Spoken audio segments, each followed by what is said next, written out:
देखो क्या लिखा हुआ है, तो बोर्ड पे ध्यान से देखो।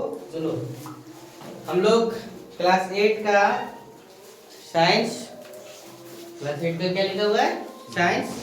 कौन सा, माइक्रो ऑर्गेनिज्म, चैप्टर नंबर कौन 3। यानी सूक्ष्म जीव को क्या करेंगे, पढ़ चुके हैं पूरा डिटेल से। अब हम लोग को क्या करना है, नोट्स लिखना है।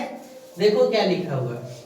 हम अपने आसपास बहुत सारे ऐसे ऐसे जीव को देखते हैं, देखे हैं कि नहीं।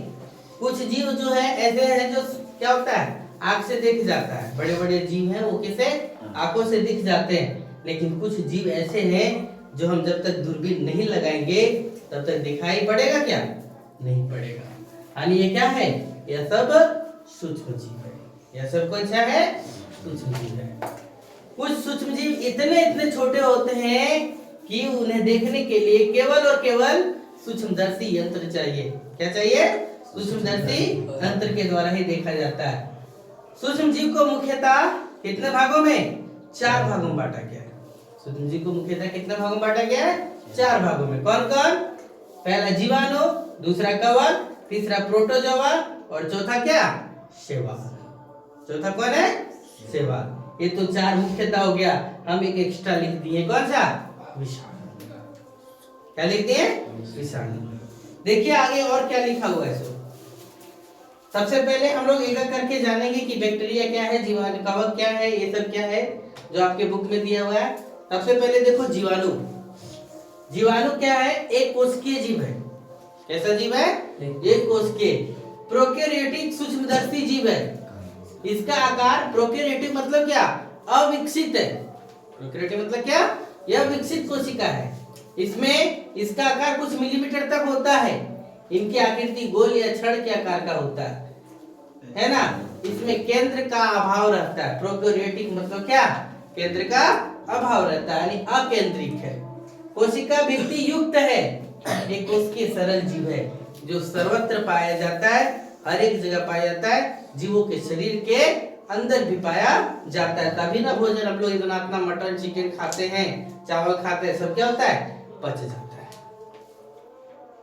है ना। फिर आया क्या, कवक। कौन सा आया, कवक। जीवों का एक विशाल समुदाय है, जिसे हम लोग इसे क्या, साधारणतः वनस्पतियों के समान भी कहते हैं। यह समानता ऐसे जगह पर पाया जाता है जहां नमी ज्यादा और प्रकाश कम पहुंचता है। जहां पर क्या होता है, नमी ज्यादा और प्रकाश क्या होता है, कम पहुंचता है। एग्जाम्पल राइजोस्पोर्स है ना, पेनिसिलियम etc। फिर आया प्रोटोजोआ। क्या आया, प्रोटोजोआ। प्रोटोजोआ ऐसा प्राणी का संघ है जिसके सभी प्राणी क्या है, एक कोशिकीय होते हैं। इसके सभी प्राणी क्या होते हैं, एक कोशिकीय होते हैं। प्रोटोजोआ के बारे में और आगे लिखेंगे। ध्यान दीजिए कि क्या क्या लिखाया जा रहा है। सो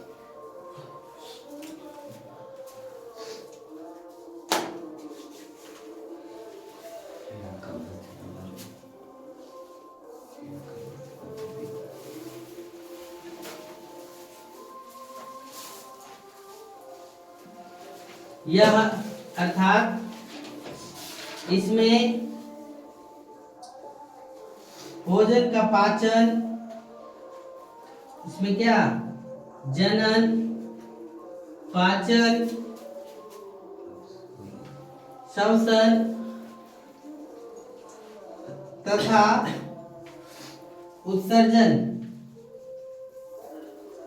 सभी एक ही कोशिका में क्या होता है, संपन्न होता है। सभी क्या होता है, एक ही कोशिका में संपन्न होता है। समझे, इधर मिटा दे, सबका हो गया इधर।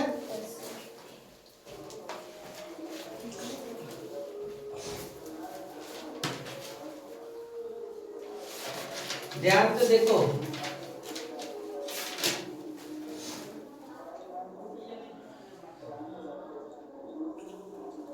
प्रोटोजोआ को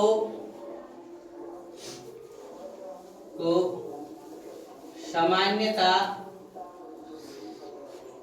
नंगी आंखों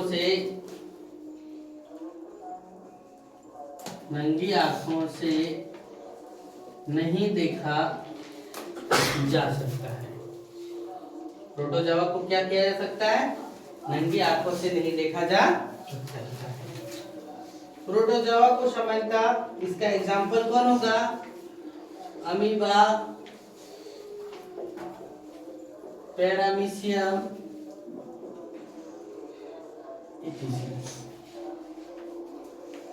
फिर आया चौथा नंबर कौन सा?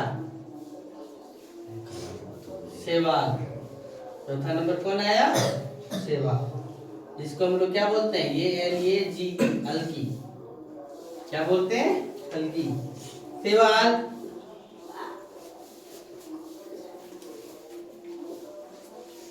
पादप जगत का सबसे सरल जीव है।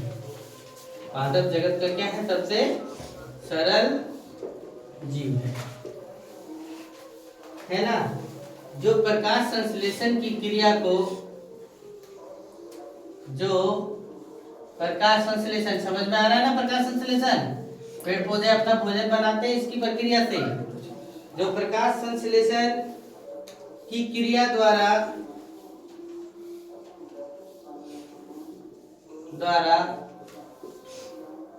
भोजन निर्माण करता है या कर लेता है। एक पर आया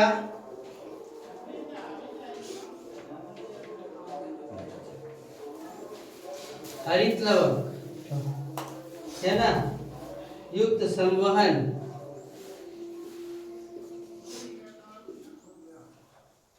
उत्तक रहित सपोषी है।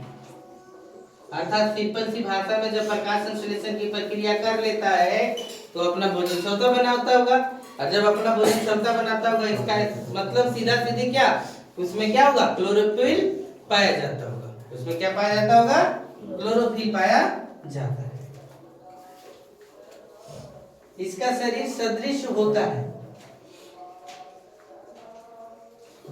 इसका शरीर क्या होता है?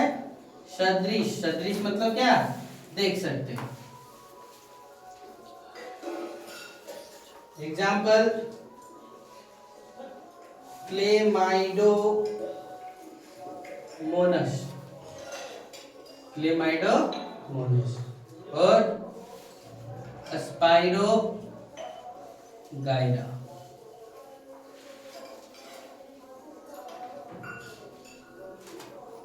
समझ गए यहां तक? अब बच गया विषाणु। विषाणु को हम आगे बता देंगे। ये यहाँ तक था आप लोग का। फिर हम लोग देखते हैं कि सूक्ष्म जीव सभी जगह होते हैं। आगे का पॉइंट अब बनेगा कि सूक्ष्म जीव क्या है? कि सभी जगह होते हैं।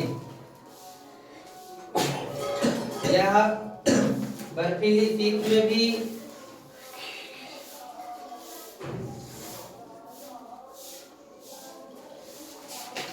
हैं वायु में, पानी में, सभी जीवित वस्तुओं में,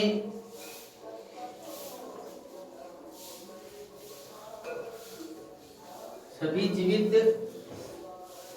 वस्तुओं में होते हैं। यह हर एक परिस्थिति में भी, या क्या बोल रहे हैं?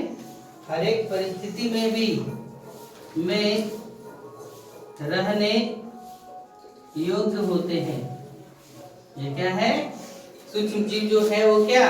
हर एक परिस्थिति में रहने योग्य होता है। कैसे कैसे हम लोग कह सकते हैं कि हर एक परिस्थिति में? तो कोरोना वाला एग्जाम्पल बताए थे ना पढ़ाते वक्त, हैं कि हम लोग छींक दिए, या फिर जिसको कोरोना है वो छींक दिया, उस चीज को कोई दूसरा व्यक्ति छू लिया उस जगह पर जा करके, तो जब तक छींका वहां पड़ा तब तक मृत अवस्था में रहा। जैसे कोई टच किया, जैविक क्रिया द्वारा उसको क्या हो गया? सजीव में बदल दिया गया, और वो क्या होता है? दूसरे लोगों को भी क्या? फैल जाता है। यह हर एक परिस्थिति में रहने योग्य होता है।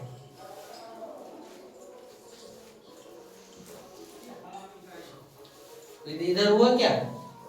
उधर हुआ क्या?